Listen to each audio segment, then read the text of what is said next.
Hello, nerds. Thank you once again for watching Generally Nerdy. This is your Week in Nerdom Comic Books edition for the week of January 22nd, 2018.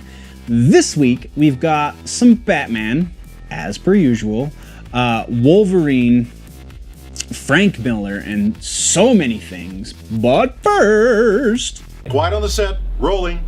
Hi, I am Bitsy Telek. Hey, I'm Hale Appleman. I'm Walter Kane. I'm Rene Aubergenois. Odo on Deep Space Nine. Michael Dorn, Lieutenant Commander Worf, Star Trek The Next Generation. Come and see me and hear me and talk to me and listen to me talk about myself. Hey man, this is Kevin Smith, often considered generally nerdy, and you are listening to what is often considered generally nerdy. On Generally Nerdy. You're listening to Generally Nerdy. Generally Nerdy. Generally nerdy. To kick off this week's episode, we're gonna do the top of the charts, man. We're doing top sales for 2017. Diamond has finally published them, and they are as follows. I'm gonna do the top 10 unit market share, the top 10 selling comic books, and then the top 10 graphic novels and trade paperbacks. So I'm not going to do retail market share because that's dollars, and you can have a really high selling, really high priced magazine, and it kind of skews those numbers. So we'll leave those to the side. We just want to know the number of books. Number of books. Top publisher is Marvel, like it has been for the last few years, but not by as much.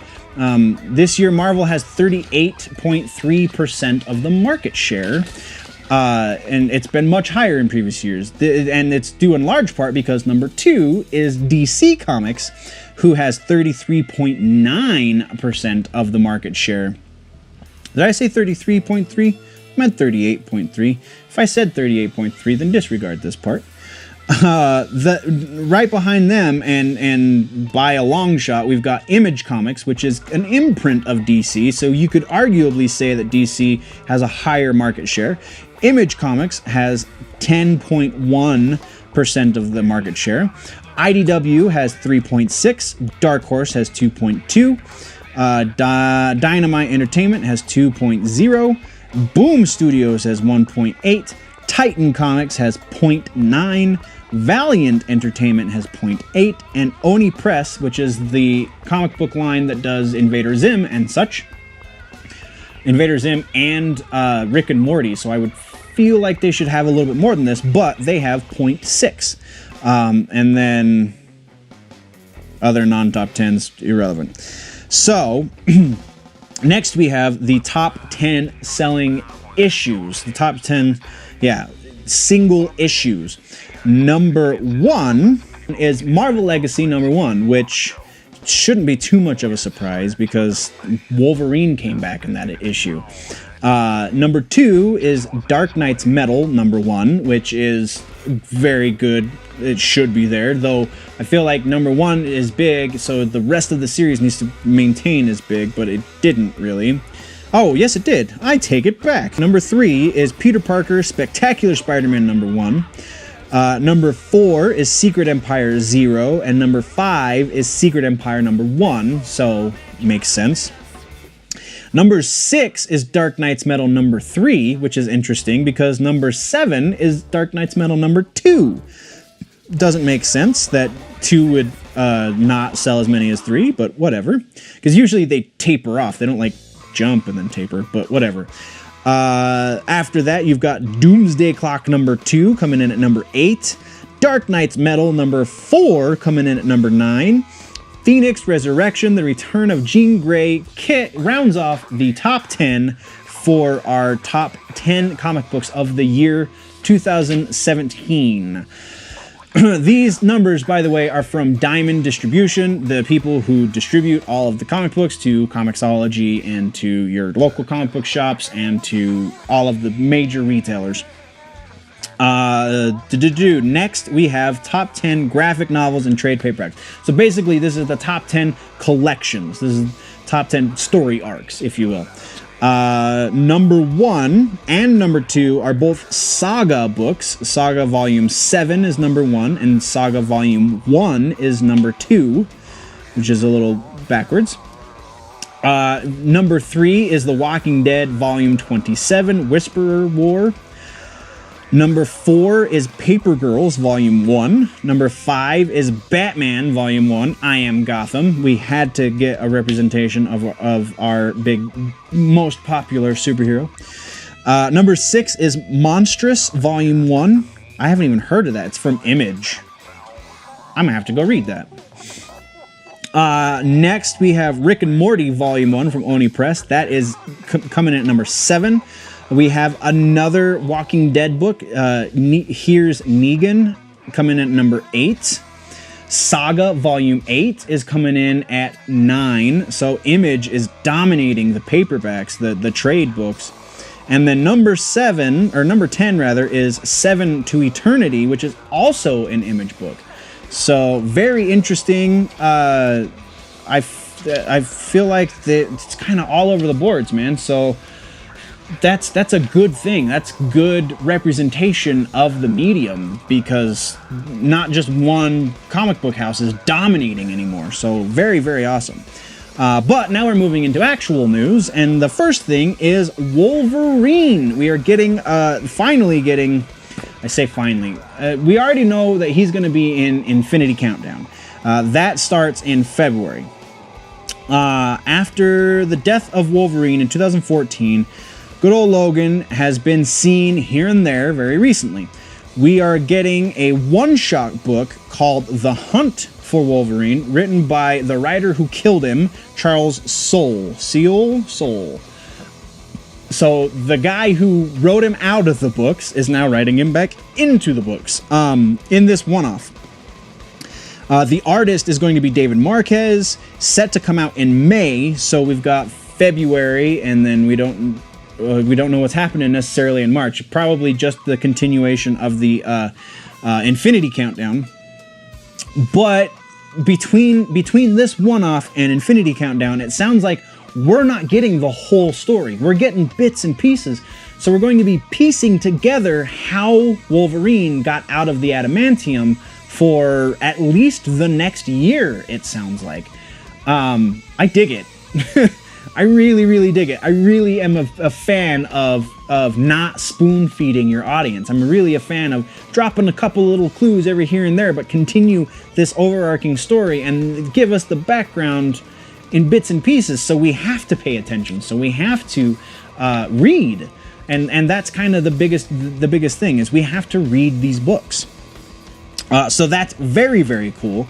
But we are moving next to it's the Batman, but we're focusing more on the Joker.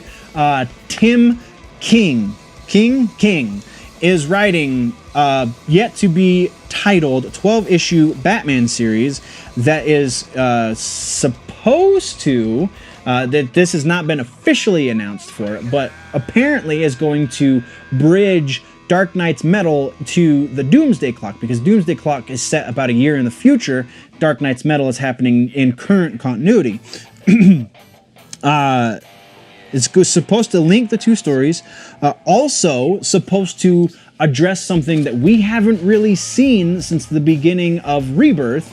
It's supposed to address the whole three Jokers thing. So how it's going to do that, if we're going to get any sort of like finalized bit, solid information on the origin of the Joker, probably not, because that's not how the Joker works, but you never know. DC could be switching things up on us, and then they're going to lose a lot of readers, but whatever. Next, we're moving into Frank Miller news. Frank Miller is doing a prequel for the 300. The sequel to 300 didn't do so well, so I don't know what's going to happen with this. But the book is going to be called Xerxes, The Fall of the House of Darius, and the Rise of Alexander.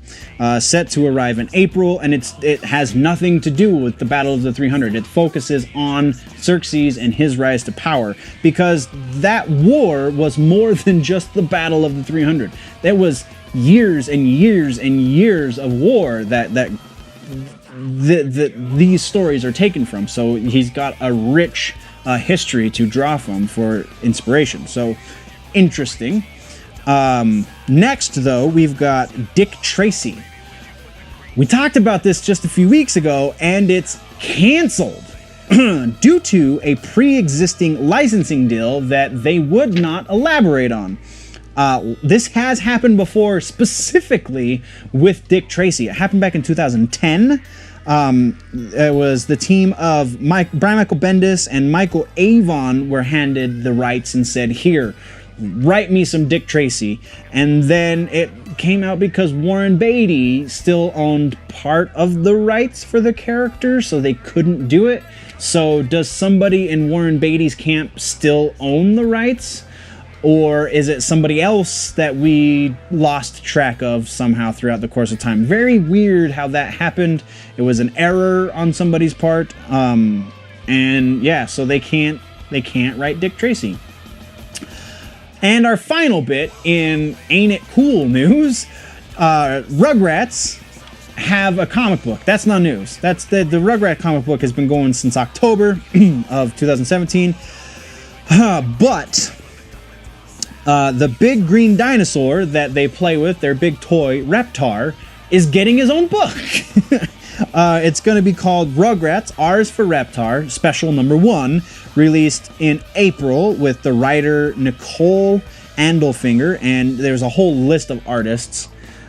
So I think that means we're getting, it's going to be different artists each book, and it's going to be a small series, about 5 issues. It could be a one-off. I couldn't find the details on that, but still cool, and still where I'm ending this week's comic book episode. If you want to go deeper into the conversation, you jump on over to the website, generallynerdy.net. You can find the links to all the social medias. You can get some other free tidbits over on the website. Or if you want to help continue the conversation, you want to contribute, then definitely jump over to the Patreon page, patreon.com/generallynerdy, and you can jump on board for just $1 a month. And if you jump on for higher dollar amounts, then you get more stuff, and I can give you all kinds of things for the monies. But if you are new to the channel, click that subscribe button down lower, or click the icon right above my head right about now, the little nerdy ninja. If you like the video, click the like button. If you are falling behind on your nerd news, then click or tap that square box right there next to my head on the left, and you can catch up there with all of your nerd news. But before you do, always remember that if it's generally nerdy, it's probably here.